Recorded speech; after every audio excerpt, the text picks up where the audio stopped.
In a distant time, God dwelled in a formless world, shrouded in darkness. He hovered over the imperial waters, and in a sublime moment, God spoke the words that echo eternally, "Let there be light." And so it was. Light emerged, and God saw that it was good. He separated light from darkness, revealing his divine power. However, a fundamental theological question persists. Where did God come from? When heaven and earth were nothing more than a promise, when darkness reigned over a shapeless void, God already existed. He majestically dwelt alone in his divine greatness. He called light out of darkness, brought order out of chaos, and created a cosmos out of confusion. But the incessant question remained, where did God come from? Some assert that God created the earth 6,000 years ago, in just 6 days. However, to be philosophically consistent and honest, the question arises, where did God come from? Furthermore, once we understand the origin of God, how can we comprehend the influence of a spiritual force on a material universe? If it is believed that God created the universe, logic leads us to question who created God, and so begins the endless cycle of inquiries. Who created God, and who created the God? Who created God? The quest for truth extends to infinity, challenging our minds and leading us to question the depths of the unknown.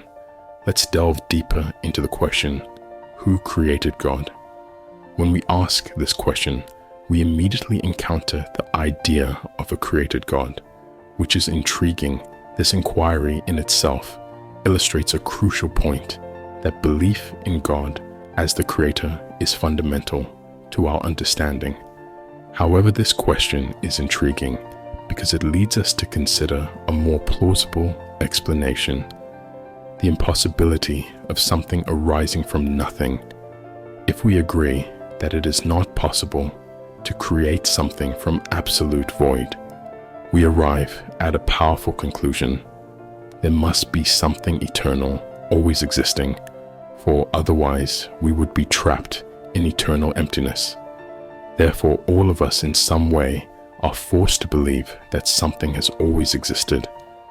This is the only logical explanation, for if we accept that nothing can arise from nothing, then both you and I, who are here discussing, are something, and that something must have existed forever. The idea of something eternal, ever present, is the key to understanding the enigma of creation. Here is the question: everything we know about the physical world leads us to doubt that something can exist eternally, especially since the 1930s, when the Big Bang Theory was widely accepted. Our understanding of the universe has changed drastically. This theory suggests that our current universe is just a temporal manifestation, a single iteration in an infinite series. Consider the evidence. The universe is constantly changing. Energy is gradually being consumed. The well-established second law of thermodynamics teaches us that energy depletes over time. Stars are losing their energy, and the expansion of the universe seems to be accelerating, pushing its boundaries beyond our comprehension. All of this leads us to conclude that the physical world, as we know it, is not a viable candidate for something that has existed eternally. Now, the big question is, whatever has existed eternally must be entirely different from what we see today. The primordial cause, the source of everything, must be something beyond our current understanding. And so we are challenged to explore the true nature of this mystery that transcends our physical world. I recognize that the idea of something existing eternally may seem challenging, but I would like to present a different perspective. Consider that everything we perceive as contingent reality, meaning things that could be otherwise, are just fleeting manifestations. Even seemingly solid objects like this chair in front of you, were once merely possibilities on the brink of non-being. They are not permanent. They vanish over time. The truth is that all these things cannot explain themselves. They are interconnected, like domino pieces in a chain of interdependent contingencies. At some point, we must assume that there is something fundamental, something entirely different from what we are trying to explain. However, when it comes to God, the central claim of Christian, Jewish, and Islamic traditions is that God is eternal. Therefore, the question about the origin of God does not apply to him by definition. The only way to argue against this is to assume that everything belongs to the category of created, but that simply puts us back to square one. The ancient Greeks explored this question, and that's why the Gospel of John begins with the words, "In the beginning was the Word." This statement invites us to consider that all things have their origin in something eternal and transcendental, something beyond our understanding, something that already existed before everything. Ancient Greeks were interested in the question of two categories: what is creative and what already exists. Ultimately, this question boils down to whether there is something or someone who never came into existence. Christians claim that this being is God, and this assertion is central to their faith. The question of who created God may seem legitimate to some, but I argue that it is not now for those who believe that the universe created everything. I want to pose a question: who created the creator of the universe? This question often leaves people perplexed, and I have asked it to many scientists myself. I remember one occasion when I was discussing with about 1,000 scientists, and a physicist approached me. He said, "It's interesting, all that you talk about God, but you're a Christian, and as a Christian, you believe in the Trinity, that Jesus was God, and man, that's absurd. Can you explain that to me?" I replied, "Of course I can, but first let me ask you a question. What is consciousness?" He pondered for a moment and admitted he didn't know. So I asked, "What is energy?" He replied that as a physicist, he could measure it, but didn't know what it was. I continued, "Well, my question isn't about that. My question is, do you believe in consciousness?" He said yes. "And do you believe in energy?" Again, he answered affirmatively. I then said, "You believe in these two things, but you've admitted that you don't know what they are. So you're an intellectual. Don't worry about it." He replied, "Please don't call me that." And I concluded, that's exactly what you were about to do with me 5 minutes ago. If you don't know what energy is, don't be surprised. If energy, light, gravity, and consciousness are mysteries, don't be surprised if all these mysteries are contained in God. The question of who created God in reality is not as complex as it may seem when we refer to God as an eternal and timeless being. The answer becomes clear as Keith Ward argues in his book, God, Chance, and Necessity. If someone were to ask what caused God, the answer would be simple. Nothing could have brought into existence a reality that completely transcends space and time, that is self-existent. Understanding this idea is to understand that God is beyond the categories of beginning and end. Anything that begins to exist needs a cause. It cannot arise from nothing. However, something that is eternal and timeless does not fit into this initial premise. It does not need a cause. Even atheists like Daniel Dennett acknowledge that if eternal truths exist, such as numbers or mathematical objects, they do not need a cause because they never come into existence. The concept of God is precisely the concept of an eternal and self-existent being, a primal necessity. Therefore, the answer is simple. God has no cause, because he is self-existent. Our definition of God is the uncreated creator of the universe, who transcends all limitations of time and space. The question of who created the uncreated creator is like asking about the sound of silence, or what emptiness does. What I am trying to illustrate is that there is a definition of silence that prevents us from asking such a question. Similarly, when we question who created the uncreated creator of the universe, we are following a line of reasoning that does not apply to him.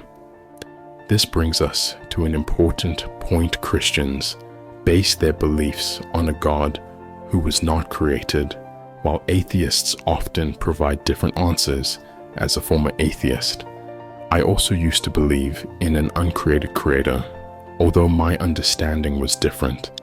Perhaps I considered the idea of a multiverse generator or some quantum environment in which universes spontaneously arise, regardless of what it was. The idea was that the universe was not created. Therefore, ultimately, everyone believes in the existence of an uncreated creator. What I would like to ask is that you continue the story from the beginning of the universe to the impact of God's spiritual matter on the material, and considering that we all have this belief in an uncreated creator, perhaps the essential question is how this creator relates to our continuum of time-space and matter known as the continuum. Here is the crux of the matter. All these elements, time, space, and matter must have come into existence at the same time. If there was space, but no time, where would you place it? And if there were matter in space, but no time, when would you place it?